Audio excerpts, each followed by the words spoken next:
ബഹുമാനപ്പെട്ട മന്ത്രി Shri M. P. Rajesh, സുഹൃത്തുക്കളെ, രാജേഷ് ഇവിടെ സംസാരിച്ച വിഷയത്തിൽ നിന്നും തികച്ചും വ്യത്യസ്തമായ ഒരു വിഷയമാണ് ഞാൻ ഇവിടെ സംസാരിക്കാൻ പോകുന്നത്. നിത്യപരിണാമിയായിരുന്ന ഗാന്ധി എന്നുള്ളതാണ് വിഷയം. എന്നും പരിണമിച്ചു കൊണ്ടിരുന്ന ഗാന്ധി, സ്വയം റദ്ദാക്കിക്കൊണ്ടിരുന്ന ഗാന്ധി എന്നുള്ള വിഷയമാണ്. ഈ വിഷയം ഞാനിവിടെ സംസാരിക്കാമെന്ന് പി എൻ ഗോപികൃഷ്ണനോട് ഞാൻ അങ്ങോട്ട് നിർദ്ദേശിച്ചതാണ്. ഇപ്പോൾ ഇവിടെ നടക്കുന്ന പ്രദർശനത്തിന് കാരണമായ യാത്രയുടെ ഭാഗമായി ഗോപിയും സുധീഷും പ്രസൂനും കൂടി ഡൽഹിയിൽ വന്നിരുന്നു. അന്ന് അവരുമായി കാണുവാനും സംസാരിക്കുവാനും കഴിഞ്ഞിരുന്നു. 1989 സോവിയറ്റ് യൂണിയന്റെ തിരോധാനം ഉണ്ടായ നാളുകളിലാണ് ഗാന്ധിയെ ഞാൻ കൂടുതൽ ശ്രദ്ധയോടുകൂടി വായിച്ച് തുടങ്ങിയത്. അപ്പോഴാണ് 1928 നവംബർ 11 യങ് ഇന്ത്യയിൽ ഗാന്ധി എഴുതിയൊരു വാചകം കണ്ണിൽ തടഞ്ഞത്. ഇന്ത്യയിൽ കമ്മ്യൂണിസ്റ്റ് പാർട്ടി ഉണ്ടായി 3 വർഷങ്ങൾക്ക് ശേഷമായിരുന്നു അത്. ഗാന്ധിയുടെ വാചകങ്ങൾ ഇതായിരുന്നു: There is no questioning the fact that the Bolshevik ideal has behind it the purest sacrifice of countless men and women who have given up their all for its sake, and an ideal that is sanctified by the sacrifices of such master spirits as Lenin cannot go in vain. The noble example of their renunciation will be emblazoned forever and quicken and purify the ideal as time passes. But from what I know of Bolshevism, it not only does not preclude the use of force, but freely sanctions it for the expropriation of private property and maintaining the collective state ownership of the same. And if that is so, I have no hesitation in saying that the Bolshevik regime in its present form cannot last for long. For it is my firm conviction that nothing enduring can be built on violence. എണ്ണമറ്റ ബോൾഷെവിക്കുകളുടെ, സ്ത്രീകളും പുരുഷന്മാരുമായ ബോൾഷെവിക്കുകളുടെ സംശുദ്ധമായ ത്യാഗത്തെയും ആശയലോകത്തെയും ഞാൻ ചോദ്യം ചെയ്യുന്നില്ല. ലെനിനെ പോലെയുള്ള മഹാനായ നേതാവിൻ്റെ ത്യാഗത്താൽ പരിഭൂതമായ ആ ആശയം വൃഥാവിലാകില്ല. എന്നാൽ ബോൾഷെവിസം എന്നതിനെക്കുറിച്ചുള്ള എൻ്റെ അറിവ് കൊണ്ട് നോക്കുമ്പോൾ സ്വകാര്യ സ്വത്ത് ഉന്മൂലനം ചെയ്യുന്നതിൽ ബലപ്രയോഗവും വിലക്കുകളും ഉണ്ടെന്നാണ് മനസ്സിലാക്കുന്നത്. അതങ്ങനെയാണെങ്കിൽ എനിക്ക് യാതൊരു സംശയവുമില്ല പറയുവാൻ, ബോൾഷെവിക് ഭരണം ഇപ്പോഴുള്ള രൂപത്തിൽ അധികകാലം നിലനിൽക്കില്ല. എൻ്റെ ദൃഢവിശ്വാസമാണ് ഹിംസയിൽ പടുത്തുയർത്തപ്പെട്ടത് നിലനിൽക്കില്ല എന്നത്. റഷ്യൻ വിപ്ലവത്തിന് 10 വർഷങ്ങൾക്ക് ശേഷമാണ് 1928 ഗാന്ധി ഇത് എഴുതിയത്. സത്യത്തിൽ ഗാന്ധിയെ വായിക്കുവാൻ തുടങ്ങിയത് 1989 ഇത് അധിക പ്രേരണയാകുന്നത് ഈ ഒരു ഖണ്ഡിക വായിച്ചത് കൊണ്ടാണ്. ഇപ്പോൾ ഇവിടെ നടക്കുന്ന പ്രദർശനത്തിന്റെ ഭാഗമായി ഗോപികൃഷ്ണനും സുധീഷും സുഹൃത്തുക്കളും കൽക്കത്തയിലെ ഹൈദരി മൻസിലിൽ പോയിരുന്നു എന്നാണ് ഞാൻ മനസ്സിലാക്കാൻ കഴിഞ്ഞത്. 1947 ഓഗസ്റ്റ് 13 മുതൽ സെപ്റ്റംബർ 7 വരെ ആ വീട്ടിലെ ഒറ്റ മുറിയിലായിരുന്നു ഗാന്ധി താമസിച്ചിരുന്നത്. ഇന്ത്യയുടെ 1ാം സ്വാതന്ത്ര്യ ദിനത്തിൽ, അതായത് 1947 ഓഗസ്റ്റ് 15 ഗാന്ധി ഇന്ത്യൻ കമ്മ്യൂണിസ്റ്റുകളെ ആ വീട്ടിൽ വെച്ച് കണ്ടിരുന്നു എന്നത് നാം ഓർക്കണം. ആദ്യത്തെ സ്വാതന്ത്ര്യ ദിനത്തിൽ ആ ദിവസത്തെ ഗാന്ധിയുടെ ദിനക്രിയ ഞാൻ വായിക്കാം. കൽക്കത്തയിലെ ബേലാഘട്ടിലെ ഹൈദരി മാൻസിൽ എന്ന് പറയുന്ന വീട്ടിൽ രാവിലെ 3:30 ഗാന്ധി എഴുന്നേറ്റു. 1947 ഓഗസ്റ്റ് 15 രാവിലെ 3:30 ഗാന്ധി എഴുന്നേറ്റു. രാവിലെ 4:30 മണിക്ക് ലണ്ടനിലുള്ള അഗത ഹാരിസന് ഗാന്ധി ഒരു കത്തെഴുതി. ഇംഗ്ലീഷ് ഇൻഡസ്ട്രിയൽ വെൽഫെയർ റിഫോമർ ആയിരുന്ന അഗത ഹാരിസൺ CF ആൻഡ്രൂസിന്റെ സുഹൃത്തുമായിരുന്നു. അഗതയ്ക്ക് എഴുതിയ കത്തിൽ നൂൽ നൂറ്റുകൊണ്ടിരിക്കുമ്പോഴാണ് ഈ കത്ത് ഞാൻ ഡിക്റ്റേറ്റ് ചെയ്യുന്നത് എന്ന് ഗാന്ധി എഴുതിയിരുന്നു. ഇത്തരം മഹത്തായ ദിവസങ്ങൾക്ക് ദൈവത്തിന് നന്ദി പറയുന്നുവെന്നും ഇന്ന് ഞാൻ ഉപവസിക്കുന്നു എന്നും അദ്ദേഹം എഴുതി. ആ കത്തിന് ശേഷം അദ്ദേഹം രാമേന്ദ്ര ജി സിൻഹയ്ക്ക് കത്തെഴുതി. രാമേന്ദ്രയുടെ അച്ഛൻ വലിയ അഹിംസാവാദിയായിരുന്നു. അദ്ദേഹത്തിന്റെ നിര്യാണത്തിൽ അനുശോചനം രേഖപ്പെടുത്തിക്കൊണ്ട് ഗാന്ധി എഴുതിയ കത്തിൽ ധീരനായ അഹിംസാവാദിയുടെ മരണം കൊലപാതകമാണെങ്കിലും സ്വാഭാവിക മരണമാണെങ്കിലും അത് മഹത്തരമാണ് എന്ന് പറഞ്ഞു. അതിനുശേഷം ഗാന്ധി തന്നെ കാണാൻ വന്ന ബംഗാളിലെ മന്ത്രിമാരോട് സംസാരിച്ചു. അദ്ദേഹം പറഞ്ഞു, ഇന്നു മുതൽ നിങ്ങൾ മുൾക്കിരീടമാണ് ധരിക്കുന്നത്. മന്ത്രിമാർ വിനീതരായിരിക്കണം. സത്യവും അഹിംസയും നിങ്ങൾ പാലിക്കണം. ബ്രിട്ടീഷ് ഭരണമുണ്ടാക്കിയ കുഴപ്പങ്ങൾ നിങ്ങൾക്ക് നന്നായി അറിയാവുന്നതാണല്ലോ. എന്നാൽ ഇതാ നിങ്ങളുടെ അഗ്നിപരീക്ഷ ഇന്നു മുതൽ ആരംഭിക്കുകയാണ്. വീണ്ടും വീണ്ടും നിങ്ങൾ പരീക്ഷിക്കപ്പെടും. അധികാരത്തെ നിങ്ങൾ ഭയക്കണം. അത് നിങ്ങളെ ദുഷിപ്പിക്കും. അധികാരത്തിന്റെ മോടിയും പൊങ്ങച്ചവും നിങ്ങളെ പ്രലോഭിപ്പിക്കരുത്. ഇന്നാട്ടിലെ ഏറ്റവും പാവങ്ങളെ സേവിക്കാനാണ് ഈ അവസരം ലഭിച്ചിരിക്കുന്നത്. ദൈവം നിങ്ങളെ രക്ഷിക്കട്ടെ. അതിനുശേഷം ബംഗാൾ പ്രവിശ്യ ഗവർണറായിരുന്ന സി രാജഗോപാലാചാരി ഗാന്ധിയെ കാണാനെത്തി. വർഗീയ കലാപത്തിന്റെ സ്ഥിതിഗതികൾ വിശദീകരിച്ചു. മഹാത്മാ ബംഗാളിൽ അത്ഭുതം സൃഷ്ടിച്ചു എന്ന് പറഞ്ഞ രാജാജിയോട് അദ്ദേഹം പറഞ്ഞു, ഹിന്ദുവിനും മുസൽമാന് ഹിന്ദുവും സുഹൃത്തുക്കളാകുന്നതുവരെ എനിക്ക് സംതൃപ്തനാകാൻ കഴിയില്ല എന്ന്. രാജാജി പോയതിനു ശേഷമാണ് കൽക്കത്തയിലെ കമ്മ്യൂണിസ്റ്റ് പാർട്ടി പ്രവർത്തകർ ഗാന്ധിയെ കാണാനെത്തിയത്. ഉച്ചതിരിഞ്ഞ് 2 മണിയായിരുന്നു അപ്പോഴേക്കും. കമ്മ്യൂണിസ്റ്റുകളായാലും സോഷ്യലിസ്റ്റുകളായാലും ഈ സ്വാതന്ത്ര്യത്തെ ശക്തിപ്പെടുത്തുവാൻ ശ്രമിക്കണമെന്ന് ഗാന്ധി കമ്മ്യൂണിസ്റ്റുകളോട് അഭ്യർത്ഥിച്ചു. അവരോട് ഗാന്ധി പറഞ്ഞു, ഹിന്ദു മുസ്ലിം മൈത്രി തകർന്നു പോയാൽ ബ്രിട്ടീഷ് സാമ്രാജ്യത്തിനെതിരെ നടന്ന സമരം മുഴുവൻ അർത്ഥശൂന്യമാകുമെന്ന്. അവരോടാണ് ഗാന്ധി അന്ന് പറഞ്ഞത്, ഈ സ്വാതന്ത്ര്യ ദിനത്തിൽ സന്തോഷിക്കുവാനായി ഒരു കാരണവും ഞാൻ കാണുന്നില്ല എന്ന്.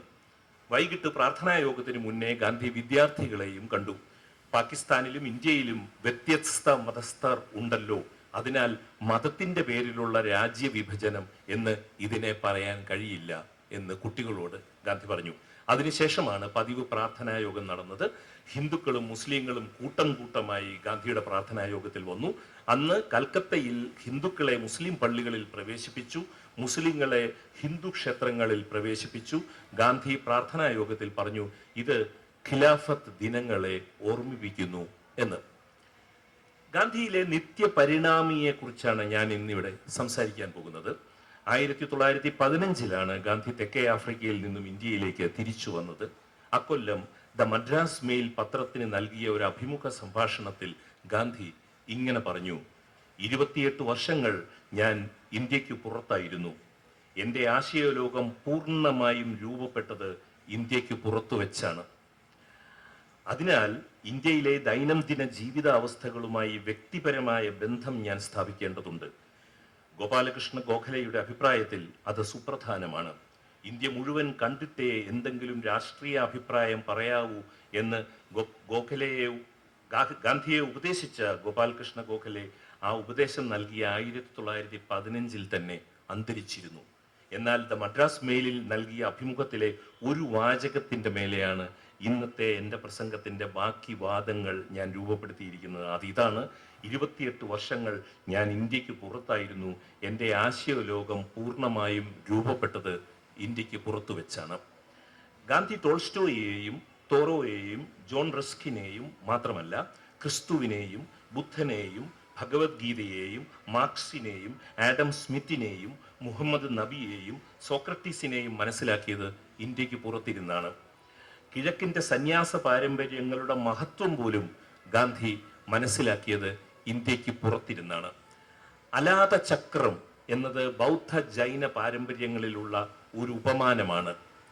തീ കൊളുത്തിയ ഒരു വടി വിറകു കൊള്ളി വട്ടത്തിൽ കറക്കിയാൽ ഒരു അഗ്നിവലയം നിലനിൽക്കുന്നത് പോലെ നമുക്ക് തോന്നുമെങ്കിലും അതൊരു തോന്നൽ മാത്രമാണ് എന്ന് പറയും പോലെയാണ് ജീവിതത്തിലെ തുടർച്ചകളെല്ലാം ഒരു സമഗ്രതയാണെന്ന് ഗ്രഹിക്കുന്നത്. അലാത ചക്രത്തിൽ ഗാന്ധിയുടെ സമഗ്രതയെ അലാത ചക്രമായി കരുതിയാൽ അതിൽ ഓരോ അഗ്നിബിന്ദുവും മറ്റൊന്നിൽ നിന്നും വ്യത്യസ്തമാണെന്ന് മനസ്സിലാക്കാൻ നമുക്ക് കഴിയും. നാം മനസ്സിലാക്കാൻ ശ്രമിക്കുന്ന സമഗ്ര ഗാന്ധി എന്ന ഒന്നില്ല. അവസാനത്തെ ഗാന്ധിയാണ് എൻ്റെ റെഫറൻസ് പോയിന്റ്. എന്നാൽ ഓരോ പ്രകാശ കണവും ഓരോ തരംഗം കൂടിയായിരുന്നു ഗാന്ധിയിൽ. ക്വാണ്ടം ബലതന്ത്രത്തെ ഒരു ഉപമാനമായി വിളിച്ചാൽ ഓരോ കണവും തരംഗമോ തരംഗഹേതുവോ ആകുന്ന അനുഭവം ഗാന്ധിയിൽ പ്രവർത്തിച്ചിരുന്നു. 1908 രണ്ട് കാര്യങ്ങൾ ഗാന്ധിയുടെ ജീവിതത്തിൽ ഉണ്ടായി. ഒന്ന്, ഗ്രീക്ക് ചിന്തയെ ഗാന്ധി ഗുജറാത്തിലേക്ക് വിവർത്തനം ചെയ്തു എന്നതാണ്.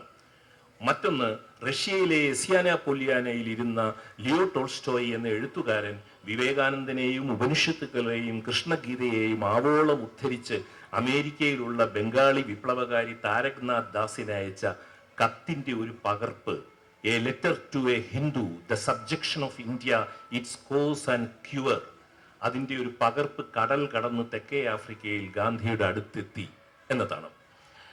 സോക്രട്ടീസിന്റെ അവസാന നിമിഷങ്ങൾ ശിഷ്യനായിരുന്ന പ്ലേറ്റോ എഴുതിയത് ദ അപ്പോളജി, ഒരു സത്യവ്രതന്റെ കഥ എന്ന പേരിൽ ഗാന്ധി ഗുജറാത്തിലേക്ക് വിവർത്തനം ചെയ്തത് 1908-ലാണ്.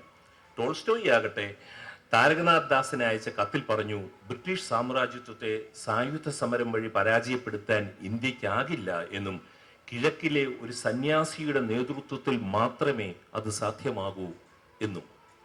1908 അതിനാൽ രാഷ്ട്രീയ ഗാന്ധിയുടെ പരിണാമത്തിലെ ഒരു സുപ്രധാന ഘട്ടമായി 1908 മനുഷ്യ ചരിത്രത്തിലെ ആദ്യ സത്യഗ്രഹി എന്ന് ഗാന്ധി വിളിച്ച സോക്രട്ടീസിനെ സ്വാംശീകരിച്ച് ഗാന്ധി ടോൾസ്റ്റോയി പറഞ്ഞ കിഴക്കിന്റെ സന്യാസിയിലേക്ക് സ്വയം പരാവർത്തനം ചെയ്യുകയായിരുന്നു.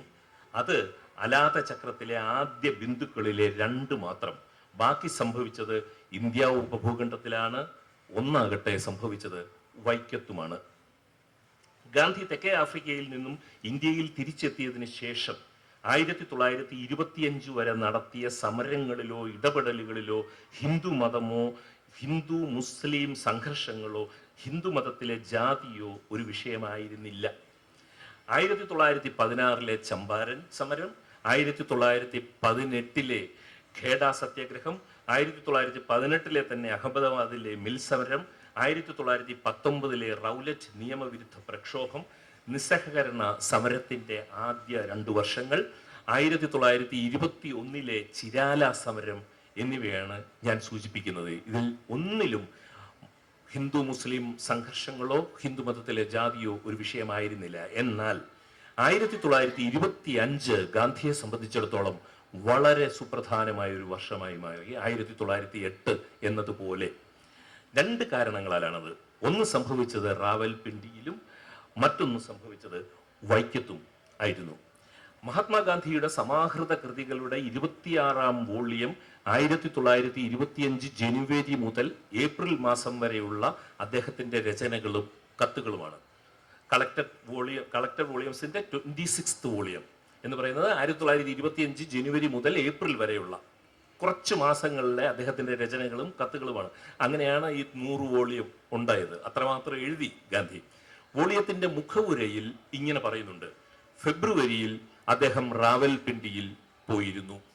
1925 ഫെബ്രുവരിയിൽ ഗാന്ധി റാവൽപിണ്ടിയിൽ പോയിരുന്നു.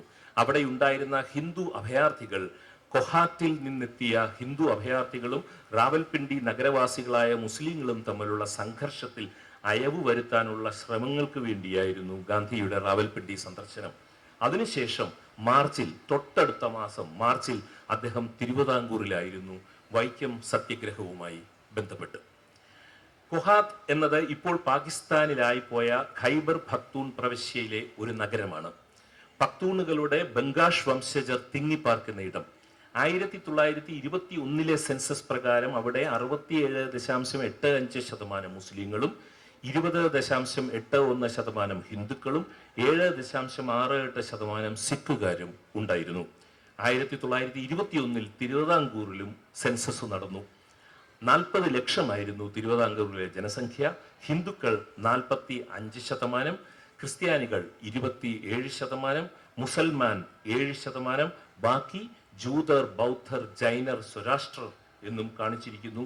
മുരാരി എസ് കൃഷ്ണമൂർത്തിയാണ് തിരുവിതാംകൂർ സെൻസസ് റിപ്പോർട്ട് 1921 സമർപ്പിച്ചത്. തിരുവിതാംകൂറിൽ സെൻസസ് പ്രകാരം ഉണ്ടായിരുന്ന ജാതി അവാന്തര വിഭാഗങ്ങൾ ഇതായിരുന്നു. വൈക്കം സത്യാഗ്രഹം നടക്കുമ്പോൾ സെൻസസ് പ്രകാരം തിരുവിതാംകൂറിൽ ഉണ്ടായിരുന്ന ജാതി അവാന്തര വിഭാഗങ്ങൾ ഇതൊക്കെയായിരുന്നു. അമ്പട്ടൻ, മലയാള ബ്രാഹ്മണർ, തമിഴ് ബ്രാഹ്മണർ, ചക്കാല, ചാന്നാൻ, ചെട്ടി, ഈഴവർ, കമ്മാളൻ, കൊങ്കണി, കുറവൻ, മാറൻ, നായർ, പറയൻ, പുലയൻ, തട്ടാൻ, വെള്ളാളൻ. 1925 രണ്ട് ഇന്ത്യൻ യാഥാർത്ഥ്യങ്ങളുമായിട്ടാണ് ഗാന്ധി അതിനാൽ മുഖാമുഖം നിന്നത്. 1915 മുതൽ 25 വരെ അദ്ദേഹം ഇടപെട്ട സത്യഗ്രഹങ്ങളിൽ നിന്നും ഇവ രണ്ടും ഉള്ളടക്കത്തിൽ വ്യത്യസ്തപ്പെട്ടു. പിൽക്കാല ഗാന്ധിയുടെ പരിണാമത്തിൽ അത് സുപ്രധാന പങ്കുവഹിക്കുകയും ചെയ്തു. 1924 കോഹട്ടിൽ വലിയ വർഗീയ കലാപമുണ്ടായി. 3 ദിവസങ്ങൾക്കുള്ളിൽ ആ പ്രദേശത്തെ ഏതാണ്ട് മുഴുവൻ ഹിന്ദുക്കളും അവിടെ നിന്നും ഒഴിഞ്ഞു പോകേണ്ടി വന്നു. 1925 ആയപ്പോഴേക്കും ഖിലാഫത്ത് പ്രസ്ഥാനമാകട്ടെ തളർന്നും കഴിഞ്ഞിരുന്നു. കോഹട്ടിൽ പുതിയ മുസ്ലിം ഐഡന്റിറ്റി പൊളിറ്റിക്സ് ശക്തമാവുകയും ഹിന്ദുക്കളും സിഖുകാരും ഒറ്റപ്പെടുകയും ചെയ്തു. ഇന്ത്യൻ ദേശീയ പ്രസ്ഥാനമാകട്ടെ ഹിന്ദു സ്വഭാവം പുലർത്താൻ തുടങ്ങുകയും ചെയ്തിരുന്നു. 1924 ഒരു സിഖ് യുവാവ് മുസ്ലിം പെൺകുട്ടിയുമായി പ്രണയത്തിലായതാണ് കോഹട്ടിൽ വലിയ കുഴപ്പത്തിലേക്ക് നയിച്ചത്. അക്കൊല്ലത്തെ കൃഷ്ണാഷ്ടമി നാളിൽ സനാതൻ ധർമ്മസഭ പ്രസിദ്ധീകരിച്ച കൃഷ്ണ സന്ദേശ് ഭജനാവലിയിൽ ഒരാൾ ഒരു പാട്ട് എഴുതി. മുസ്ലിങ്ങളെ മുഴുവൻ അറേബ്യയിലേക്ക് അയക്കണമെന്നും, അല്ല അവർ ഹിന്ദുസ്ഥാനിൽ തുടരാനാണ് ഇഷ്ടപ്പെടുന്നതെങ്കിൽ ഇവിടെ അവർക്ക് പള്ളികൾ ഉള്ളതുപോലെ കാബയിൽ ഒരു വിഷ്ണു ക്ഷേത്രം പണിയാൻ അനുവദിക്കണമെന്നും ആ പാട്ടിൽ ആവശ്യപ്പെട്ടു. ഇങ്ങനെയാണ് കലാപമുണ്ടായത്. ആ സമയത്ത് പക്ഷേ ഗാന്ധിക്ക് ഏറ്റവും കൂടുതൽ കത്തയച്ചിരുന്നത് മലയാളികളായിരുന്നു. തിരുവിതാംകൂറിൽ വൈക്കത്ത് സംജാതമായിക്കൊണ്ടിരുന്ന സമര മുന്നണിയെക്കുറിച്ചായിരുന്നു അതാണ് ഞാൻ പറയുന്നത്. 1925 മഹാത്മാഗാന്ധിയെ സംബന്ധിച്ചിടത്തോളം നിർണായകമായിരുന്നു എന്ന്. ആദ്യം ഗാന്ധി പോയത് കോഹട്ടിൽ ഹിന്ദു മുസ്ലിം കലാപം നടന്ന് അഭയാർത്ഥികൾ താമസമാക്കിയ റാവൽപിണ്ടിയിലേക്കായിരുന്നു. വീടും കുടിയും നഷ്ടപ്പെട്ടവർക്ക് അവ തിരിച്ചു ലഭിക്കാനും തകർക്കപ്പെട്ട ആരാധനാലയങ്ങൾ പുനർനിർമ്മിക്കുവാനും ഗാന്ധിയുടെ നേതൃത്വത്തിൽ റാവൽപിണ്ടിയിൽ വെച്ച് തീരുമാനമായി. ഹിന്ദു മുസ്ലിം വിഭജനം എന്ന നേർക്കാഴ്ചയിൽ നിന്നും റാവൽപിണ്ടിയിൽ നിന്നും ഗാന്ധി നേരെ വന്നത് വൈക്കത്തേക്കാണ്. ഹിന്ദുമതത്തിലെ അയിത്ത പിശാചിനെ ഇണ്ടൻ തുരുത്തി മനയിൽ നേരിട്ട് കാണാനും 2 ദിവസങ്ങൾക്ക് ശേഷം ശിവഗിരിയിൽ നാരായണ ഗുരുവിനെ കാണുവാനും ഗാന്ധി തെക്കേ ആഫ്രിക്കയിൽ നിന്നും തിരികെ വന്ന് 4 വർഷങ്ങൾ കഴിഞ്ഞപ്പോൾ ഗാന്ധി തെക്കേ ആഫ്രിക്കയിൽ നിന്നും തിരികെ വന്ന് 4 വർഷങ്ങൾ കഴിഞ്ഞപ്പോൾ 1919 ജാലിയൻ വാലാബാഗിൽ ബ്രിട്ടീഷ് സൈന്യം നിരായുധരായ ജനങ്ങൾക്ക് നേരെ വെടിവെച്ചത്. ടോൾസ്റ്റോയി താരകനാഥ് ദാസിന് അയച്ച കത്തിലെ ഉള്ളടക്കം, ഗോഖലെ പറഞ്ഞിട്ട് നടത്തിയ ഭാരത പര്യടനം, ചമ്പാരനിലെയും ഖേഡയിലെയും അഹമ്മദാബാദിലെയും മിൽ തൊഴിലാളികളുടെ സമര യുദ്ധത്തിലെ അന്തരീക്ഷങ്ങൾ, കോഹട്ടിലെ വർഗീയ കലാപം, ജാലിയൻ വാലാബാഗിലെ കൂട്ടക്കൊല, ഇവയെല്ലാം മനസ്സിലുള്ള ഗാന്ധിയായിരുന്നു ഇവിടെ വൈക്കത്ത് എത്തിയത്. വൈക്കത്ത് ഇണ്ടൻ തുരുത്തി മനയിൽ വെച്ചാണ് ഗാന്ധിക്ക് ബോധ്യമാകുന്നത് ഹിന്ദുമതത്തിലെ ജാതി പിശാചിനെ നേരിടാതെ തൻ്റെ രാഷ്ട്രീയത്തിന് ഇനി, തൻ്റെ ആത്മീയ അന്വേഷണങ്ങൾക്ക് ഇനി 1 ഇഞ്ച് മുന്നോട്ട് പോകാൻ കഴിയില്ല എന്ന്. വൈക്കത്തെ മനയുടെ മുറ്റത്ത് നമ്പ്യാതിരിക്കെതിരെ ഇരിക്കുമ്പോൾ ഗാന്ധിയുടെ മനസ്സിലേക്ക് ജാലിയൻ വാലാബാഗിലെ ജനറൽ ഡയറുടെ മുഖവും തോക്കും വന്നിരുന്നു. ബ്രിട്ടീഷ് അധികാരവും ഹിന്ദുമതത്തിലെ ജാത്യാലുള്ള ഉന്നത ശ്രേണികളിലെ ആളുകൾ അനുഭവിക്കുന്ന അധികാരവും തുലനപ്പെടുന്ന ഒരവസരമായി അത്. ആ ഭാഗം മാത്രം ഞാൻ ഇവിടെ ഉദ്ധരിക്കാം. നമ്പ്യാതിരി ഗാന്ധിയോട്, അടിച്ചമർത്തപ്പെട്ടവർ എന്ന പദം നിങ്ങൾ ഉപയോഗിച്ചു. പരിഭാഷയിൽ നിന്നും നാം ധരിക്കുന്നതും അപ്രകാരമാണ്. അവരെ അടിച്ചമർത്തുന്നതിന്റെ കാരണം താങ്കൾക്കറിയില്ലേ? ഗാന്ധി, നിങ്ങൾക്ക് കാരണം അറിയണമല്ലേ? ജാലിയൻ വാലാബാഗിൽ ജനറൽ ഡയറെ പ്രേരിപ്പിച്ചതെന്താണ്? അതേ കാരണം. നമ്പ്യാതിരി, ശങ്കരാചാര്യരെയും മാധ്വാചാര്യരെയും ഉദ്ദേശിച്ചാണോ നിങ്ങൾ ജനറൽ ഡയർ എന്ന് പറയുന്നത്? ഗാന്ധി, 1918 പഞ്ചാബിലെ ഡയർ നിങ്ങൾ ഇന്ന് കൈക്കൊണ്ടിരിക്കുന്ന നിലപാട് തന്നെയാണ് ആ ജനറലും ആ കാലത്ത് അവലംബിച്ചത് എന്നാണ് ഞാൻ പറയുന്നത്. ജാലിയൻ വാലാബാഗിലെ ജനങ്ങളെ അടിച്ചമർത്താൻ ജനറൽ ഡയറിനുണ്ടായിരുന്ന അതേ കാരണമാണ് ഇവിടെയും പ്രവർത്തിക്കുന്നത്. നിങ്ങൾ ഹിന്ദു മത പാഠങ്ങൾ വ്യാഖ്യാനിക്കുന്നതിൻ്റെ പ്രചോദനം ജനറൽ ഡയറിനെ ആവേശിച്ചതുപോലെ ഒന്നു തന്നെയാണ്. വാചകവും വെടിയുണ്ട പോലെ ഹിംസാത്മകമാണ് എന്നാണ് ഗാന്ധി അന്ന് നമ്പ്യാതിരിയോട് പറഞ്ഞത്. നമ്പ്യാതിരിയെ കണ്ടതിന് 2 ദിവസങ്ങൾക്ക് ശേഷമാണ് ഗാന്ധിജി വർക്കരയിൽ നാരായണ ഗുരുവിനെ കാണുന്നത്. ഇന്ത്യൻ തുരുത്തി ഉണ്ടാക്കിയ ഞെട്ടലിൽ നിന്നുണ്ടായതായിരുന്നു ഗാന്ധിജിയുടെ ഗുരുവിനോടുള്ള ആദ്യ ചോദ്യം. ഹിന്ദുക്കളുടെ പ്രമാണ ഗ്രന്ഥങ്ങളിൽ അയിത്താചാര്യം വിധിച്ചപ്പെട്ടിട്ടുള്ളതായി സ്വാമിജിക്ക് അറിവുണ്ടോ? ഒറ്റ വാക്കിൽ സൂര്യൻ ഉദിക്കുന്നത് പോലെ ഗുരു മറുപടി പറഞ്ഞു, ഇല്ല. കോഹട്ടിലെ ഹിന്ദു മുസ്ലിം കലാപവും വൈക്കത്തെ സത്യാഗ്രഹവും ഗാന്ധിയിൽ ചെലുത്തിയ സ്വാധീനം വൈക്കത്ത് നിന്ന് തിരികെ പോയ ഉടൻ 1925 ഏപ്രിൽ 16-ാം തീയതി, മാർച്ചിലാണ് ഗാന്ധി തിരിച്ചു പോകുന്നത്. ഏപ്രിൽ 16-ാം തീയതി യങ് ഇന്ത്യയിൽ അദ്ദേഹം എഴുതിയ വാചകങ്ങളിൽ കാണാം. അതിതാണ്: മിടുക്കരായ, അഹിംസാവാദികളായ, ജീവത്യാഗത്തിന് തയ്യാറായ, നൂൽ നൂൽക്കുന്നതിലും ഖദറിലും ജീവൽ വിശ്വാസമുള്ള, ഹിന്ദു മുസ്ലിം ഐക്യത്തിൽ വിശ്വസിക്കുന്ന, അവർ ഹിന്ദുക്കളാണെങ്കിൽ ഐത്തോച്ചാടനത്തിൽ വിശ്വസിക്കുന്ന ഒരു സന്നദ്ധ സംഘടനയെ നിർമ്മിക്കുകയാണ് ഈ വർഷത്തെ എൻ്റെ പ്രാഥമിക ചുമതല. അത് കഴിഞ്ഞേ ഈ കൊല്ലം മറ്റെന്തിനും ഞാൻ പ്രാധാന്യം കൽപ്പിക്കൂ. ഈ വൈക്കത്തുനിന്ന് പോയതിനു ശേഷമുള്ള ഗാന്ധിയുടെ എഴുതിയതാണ്. നൂൽപ്പിനെ കുറിച്ച് ഗാന്ധി ഈ ലേഖനത്തിൽ എഴുതുമ്പോൾ, ഈ പറഞ്ഞ ലേഖനത്തിൽ നൂൽപ്പിനെ കുറിച്ച് ഗാന്ധി എഴുതുമ്പോൾ, ബ്രിട്ടീഷ് സാമ്രാജ്യത്വം ഇന്ത്യയിലെ കുടിൽ വ്യവസായങ്ങളെ തകർക്കുന്നത് മാത്രമല്ല അദ്ദേഹത്തിന്റെ മനസ്സിലുണ്ടായിരുന്നത്. വൈക്കം സത്യാഗ്രഹവുമായി ബന്ധപ്പെട്ട് ടി.കെ. മാധവൻ ഗാന്ധിയെ ധരിപ്പിച്ച ഒരു കാര്യമുണ്ട്: നൂൽപ്പിലെ ജാതി. ടി.കെ. മാധവന്റെ കത്തിലെ വരികളാണ്: നൂൽ ചക്രം പ്രചരിപ്പിക്കാനുള്ള മഹാത്മജിയുടെ ശ്രമം കൊണ്ട് എൻ്റെ സമുദായത്തിന് വളരെ ഗുണങ്ങൾ ഉണ്ടായിട്ടുണ്ട്. ധനലാഭത്തേക്കാൾ അഭിമാന ലാഭമാണ് ഞങ്ങൾക്കുണ്ടായത്. കള്ള് ചെത്തി ഉണ്ടാക്കുക, തുണി നെയ്യുക, ഇത് രണ്ടുമാണ് എൻ്റെ സമുദായത്തിൻ്റെ കുലവൃത്തിയായി പറഞ്ഞു വരുന്നത്. മലയാളക്കരയിലെ കൂലിവേലക്കാരിൽ അധികവും ഞങ്ങളാണ്. മഹാത്മജി വിദേശ വസ്ത്ര ബഹിഷ്കരണവും സ്വദേശി നിഷ്കർഷയും ആരംഭിക്കുന്നതിന് മുൻപ് തുണി നെയ്യുന്ന ഒരു സമുദായക്കാരായതുകൊണ്ട് അന്യ സമുദായക്കാർ ഞങ്ങളെ ചിലന്തികൾ എന്ന് വിളിച്ച് പരിഹസിച്ചു വന്നു. അവിടുത്തെ നൂൽചക്രം പ്രചരിച്ചു വന്നതോടുകൂടി ഇതാ മലയാളത്തിൽ രാജകുമാരികൾ വരെ നെയ്ത്താരംഭിച്ചിരിക്കുന്നു. ഇത് മഹാത്മജി ടി.കെ. മാധവൻ സംഭാഷണം 1921-ലാണ്.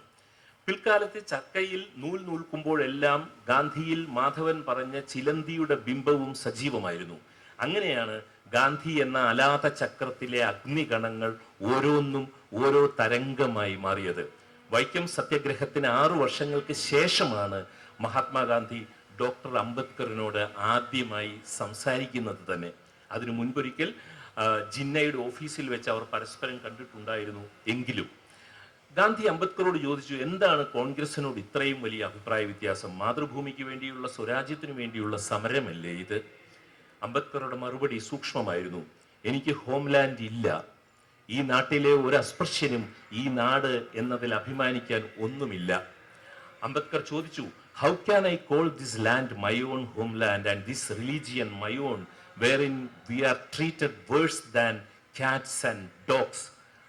We cannot get water to drink. തെക്കേ ആഫ്രിക്കയിൽ നിന്നും തിരികെ വന്ന് അഹമ്മദാബാദ് നഗരത്തിന്റെ പ്രാന്തത്തിൽ കൊച്ചറബ് ഗ്രാമത്തിൽ ഇന്ത്യയിലെ ആദ്യത്തെ ആശ്രമം ഗാന്ധി ആരംഭിച്ചത് 1915-ലാണ്. അവിടെ ഗാന്ധി ദൂതാഭായി എന്ന ദലിതനെയും കുടുംബത്തെയും താമസിപ്പിച്ചതും പൊതുകിണറിൽ നിന്ന് വെള്ളം കോരാൻ അനുവദിച്ചതും ഉണ്ടാക്കിയ പൊല്ലാപ്പ് മറക്കരുത്. ധനികർ ആശ്രമത്തിനുള്ള ധനസഹായം നിർത്തുമെന്ന് ഭീഷണി മുഴക്കിയപ്പോൾ ഗാന്ധി പറഞ്ഞത്, ഞാൻ ആശ്രമം അടച്ച് അസ്പൃശ്യരായ ഭംഗികളുടെ കോളനിയിലേക്ക് താമസം മാറ്റാൻ പോവുകയാണ് എന്നാണ്. അതോടുകൂടി എതിർപ്പ് ഇല്ലാതായി. അംബേദ്കർ ഗാന്ധിയെ തിരുത്തിയ അത്ര സ്വാധീനം ഗാന്ധിക്ക് അംബേദ്കറുടെ മേൽ ഇല്ലായിരുന്നു എന്നത് നാം മനസ്സിലാക്കണം. ഗാന്ധിയെ പോലെ നിത്യപരിണാമിയായിരുന്ന ഒരു സാമൂഹ്യ നവോത്ഥാന നേതാവ് ഇന്ത്യൻ രാഷ്ട്രീയ ചരിത്രത്തിൽ ഉണ്ടോ എന്നത് സംശയമാണ്. ഇന്ത്യൻ ഭരണഘടനയുടെ ഡ്രാഫ്റ്റിംഗ് കമ്മിറ്റിയുടെ ചെയർമാൻ സ്ഥാനത്തേക്ക് ജവഹർലാൽ നെഹ്റു കരുതിയിരുന്ന പേര് ബ്രിട്ടീഷ് ഭരണഘടനാ വിദഗ്ധനായിരുന്ന സർ ഐവർ ജെന്നിങ്സിന്റെ പേരായിരുന്നു. അക്കാലത്ത് ബ്രിട്ടീഷ് സർക്കാർ പ്രതിനിധിയായി അദ്ദേഹം സിലോണിലുണ്ടായിരുന്നു. ലണ്ടൻ സ്കൂൾ ഓഫ് എക്കണോമിക്സിൽ അധ്യാപകനായിരുന്ന ജെന്നിങ്സിനെ നെഹ്റുവിന് ബഹുമാനവും പരിചയവും ഉണ്ടായിരുന്നു. അദ്ദേഹത്തിന് അനുകൂലമായ നെഹ്റുവിന്റെ മനസ്സ് തിരിച്ചറിഞ്ഞ മഹാത്മാഗാന്ധിയാണ് ഡോക്ടർ അംബേദ്കർ ഇവിടെയുള്ളപ്പോൾ എന്തിന് സർ ഐവർ ജെന്നിങ്സ് എന്ന് ചോദിച്ചത്.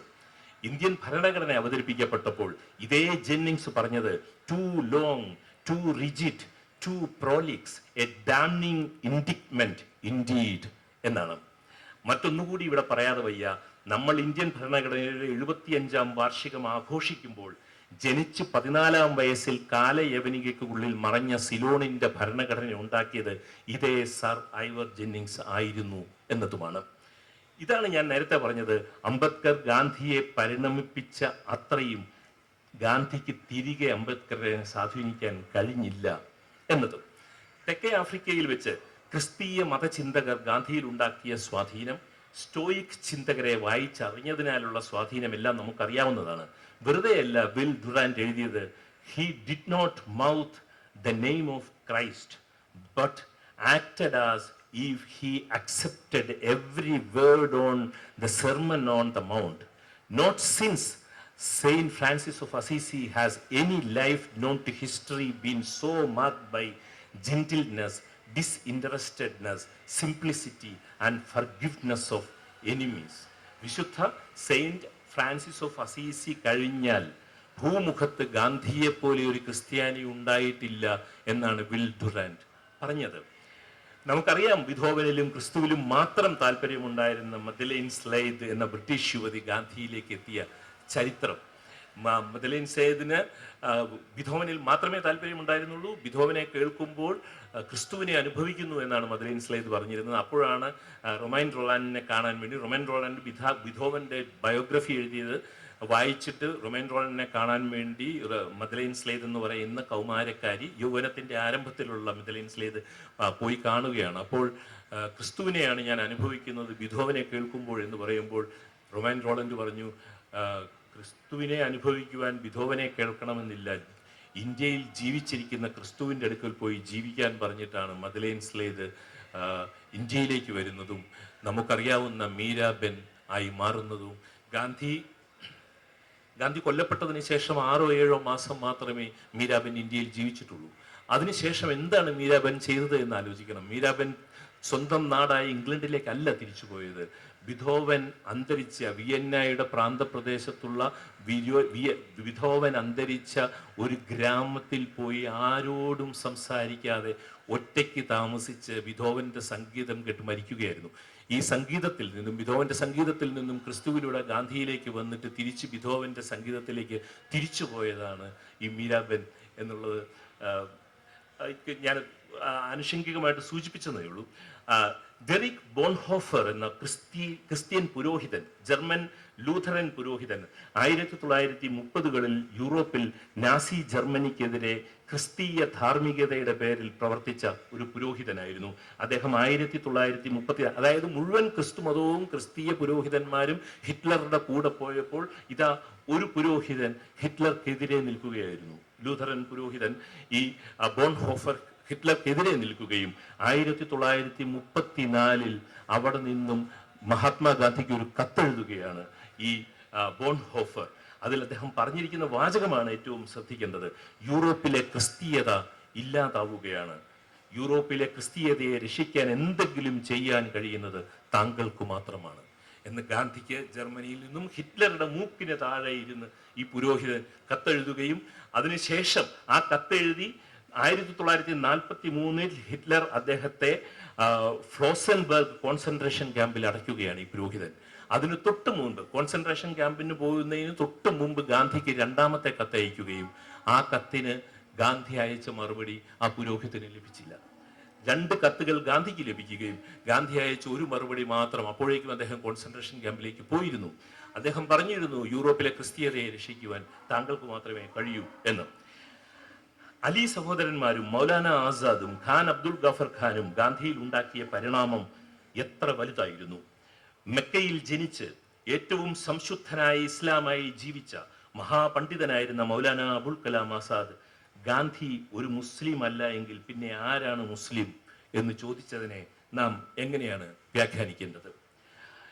ഗാന്ധി ജീവിച്ചിരുന്നാൽ മാത്രമേ കോൺഗ്രസിൽ നിന്നും ദളിതർക്ക് നീതി ലഭിക്കൂ എന്ന് അംബേദ്കർ കരുതിയെങ്കിൽ ഗാന്ധി ജീവിച്ചിരുന്ന ഇന്ത്യയിൽ പാകിസ്ഥാനിലേക്കാൾ ഇന്ത്യൻ മുസ്ലിങ്ങൾ സുരക്ഷിതരായിരിക്കും എന്ന് ആസാദും കരുതി.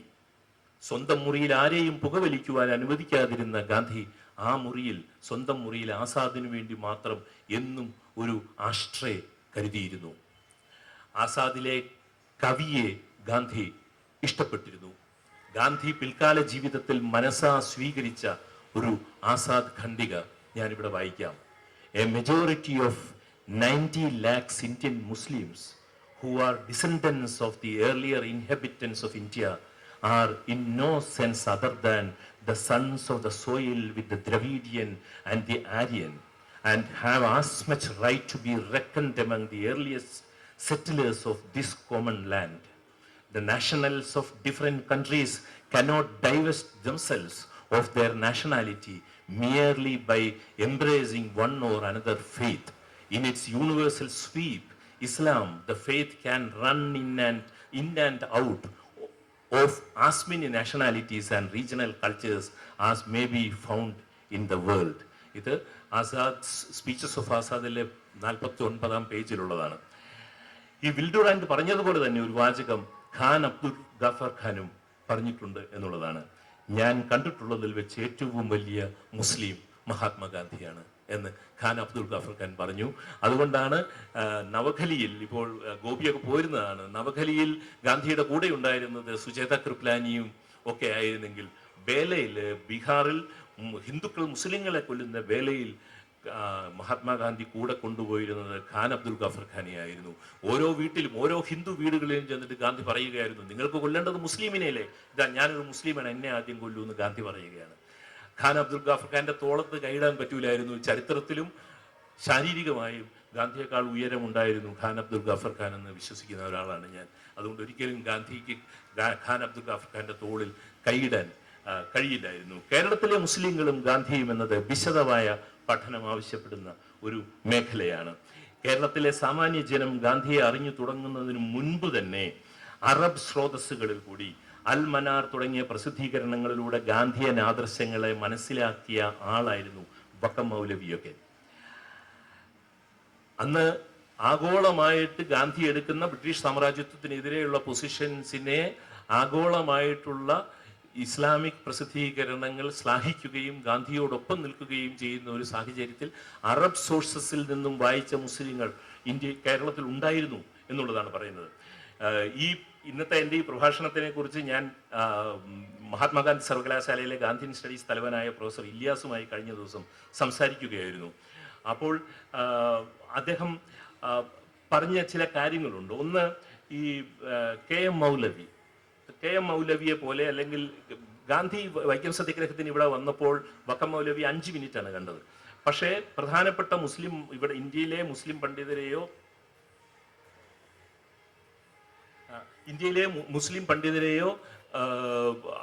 എന്തുകൊണ്ടാണ് ഗാന്ധി കാണാതിരുന്നത്, എന്തുകൊണ്ടാണ് ഗാന്ധിക്ക് ഒരു ഇന്ററാക്ഷൻ ഉണ്ടായിരുന്നത്, ആകെ കോൺഗ്രസിന്റെ വലിയ നേതാവായിരുന്ന അബ്ദുറഹ്മാൻ സാഹിബ് ആവട്ടെ, അദ്ദേഹത്തിന്റെ കൂടെ ഉണ്ടായിരുന്ന സഹചാരികളെല്ലാം തന്നെ സോഷ്യലിസ്റ്റ് പാർട്ടിയിലേക്കും പിന്നീട് കമ്മ്യൂണിസ്റ്റ് പാർട്ടിയിലേക്കും ഒക്കെ പോവുകയും ചെയ്തു എന്നുള്ളതും ചരിത്രത്തിന്റെ ഭാഗമാണ്. ഇനി ഗാന്ധിയുടെ ഗാന്ധിയുടെ അസാസിനേഷന് തൊട്ട് മുമ്പ് 10 ദിവസങ്ങൾക്ക് മുമ്പ് ഒരു ബോംബ് സ്ഫോടനത്തിന്റെ ഒരു കാര്യം ഞാൻ പറയാം. അത് പറഞ്ഞ് ഞാൻ അവസാനിപ്പിക്കുകയാണ്. ആ ബോംബ് സ്ഫോടനം ഉണ്ടാകുന്ന സമയം എന്ന് പറയുന്നത് ഗാന്ധി ഇത് ഏതാണ്ട് ഈ രക്തസാക്ഷിത്വത്തിന്റെ ഏതാണ്ട് ഉറപ്പായിരുന്നു, മൈ ഡേയ്സ് ആർ നമ്പേർഡ് എന്നുള്ളത് ഗാന്ധിക്ക്. അപ്പൊ ഈ ബോംബ് സ്ഫോടനത്തിന്റെ ഒരു വീഡിയോ ഉണ്ട്, നിങ്ങൾ യൂട്യൂബിൽ പോയി നോക്കിയാൽ അറിയാം. ആ ബോംബ് സ്ഫോടനത്തിൽ BBC എടുത്തൊരു വീഡിയോ ഇപ്പോഴും അവൈലബിൾ ആണ്. അതില് തൊട്ട് മുന്നിൽ ഒരു ബോംബ് പൊട്ടുമ്പോൾ ജനങ്ങൾ മുഴുവൻ വിരളുമ്പോൾ ഇതാ ഒരു മനുഷ്യൻ യാതൊരു തരത്തിലുള്ള വെപ്രാളമോ ഒരു തരത്തിലും അദ്ദേഹത്തിനെ അലട്ടുന്നേ ഇല്ല എന്നുള്ളതാണ്. അദ്ദേഹം ശാന്തരഹു എന്ന് പറഞ്ഞ് ഇരിക്കുകയാണ്. അതിന്റെ 10ാം ദിവസമാണ് ഗാന്ധി വെടിയേറ്റ് മരിക്കുന്നതും. അപ്പോൾ അതുപോലെ ഒരു സംഭവം NS മാധവൻ നമ്മുടെ തൊട്ട് മുന്നിൽ ഇരിക്കുന്നുണ്ട്. NS മാധവന്റെ ലണ്ടൻ ലുത്തേനിയൽക്കകത്ത് ഒരു ഭാഗമുണ്ട്. ഈ ഗാന്ധി ഇവിടെ വന്നപ്പോൾ വൈക്കത്ത് ബോട്ട് ജെട്ടിയിൽ 1925 മാർച്ച് 10-ാം തീയതി ബോട്ട് ജെട്ടിയിൽ സംസാരിക്കുന്ന സമയത്ത് ഒരു വെള്ളക്കാരൻ കുട്ടി, ഉദ്ധരിക്കുന്ന തെറ്റാണെങ്കിൽ ഒരു വെള്ളക്കാരൻ കുട്ടി ഒരു വിമാനം, ഒരു ബാറ്ററി കൊണ്ട് വർക്ക് ചെയ്യുന്ന ഒരു വിമാനം ഇങ്ങനെ ഗാന്ധിയുടെ പ്രസംഗത്തിന്റെ ശ്രദ്ധ തിരിക്കാൻ വേണ്ടി ഇങ്ങനെ മുകളിൽ ഇങ്ങനെ പറത്തിക്കൊണ്ടിരിക്കുമ്പോൾ, അത് 1925-ലാണ്. അത് ഗാന്ധി അലട്ടിയതേ ഇല്ല, ഗാന്ധി അത് ശ്രദ്ധിച്ചേ ഇല്ല. അതേ ഗാന്ധിയാണ് ഈ 1948 ഈ ബോംബ് സ്ഫോടനം വരുമ്പോൾ ശാന്തരഹു എന്ന് പറയുന്നത്. ഇത് 1947 ഗാന്ധി പറഞ്ഞ ഒരു വാചകമുണ്ട്. ഞാൻ മുഹമ്മദ് ഗാന്ധിയാണോ, ഞാൻ ജിന്നയുടെ അടിമയാണോ, ഞാൻ ഹിന്ദു മതത്തിനെ നശിപ്പിക്കുവാൻ വന്നവനാണോ, അതോ ഹിന്ദു മതത്തിന്റെ സംരക്ഷകനോ സേവകനാണോ എന്ന് തീരുമാനിക്കുന്നത് എൻ്റെ ജീവിതമല്ല, എൻ്റെ മരണമാണ് എന്ന് ഗാന്ധി പറഞ്ഞു. എൻ്റെ ജീവിതം കൊണ്ടല്ല ഞാൻ മുഹമ്മദ് ഗാന്ധിയാണോ, ഞാൻ ഹിന്ദു സേവകനാണോ, എൻ്റെ മരണം കൊണ്ടാണ് അത് തെളിയാൻ പോകുന്നത് എന്ന് 1947 ഗാന്ധി പറഞ്ഞിട്ടുണ്ട്. അത് എൻ്റെ പെട്ടെന്ന് എനിക്ക് ഓർമ്മ വരുന്നത് കബീർ മരിച്ചപ്പോൾ ഹിന്ദുക്കൾ കബീറിൻ്റെ മൃതശരീരം അവകാശപ്പെട്ടു, ഞങ്ങളുടേതാണ്. മുസ്ലിങ്ങൾ ഹിന്ദുക്കൾ കബീറിൻ്റെ മൃതദേഹം അവകാശപ്പെട്ടു, ഞങ്ങളുടേതാണ്.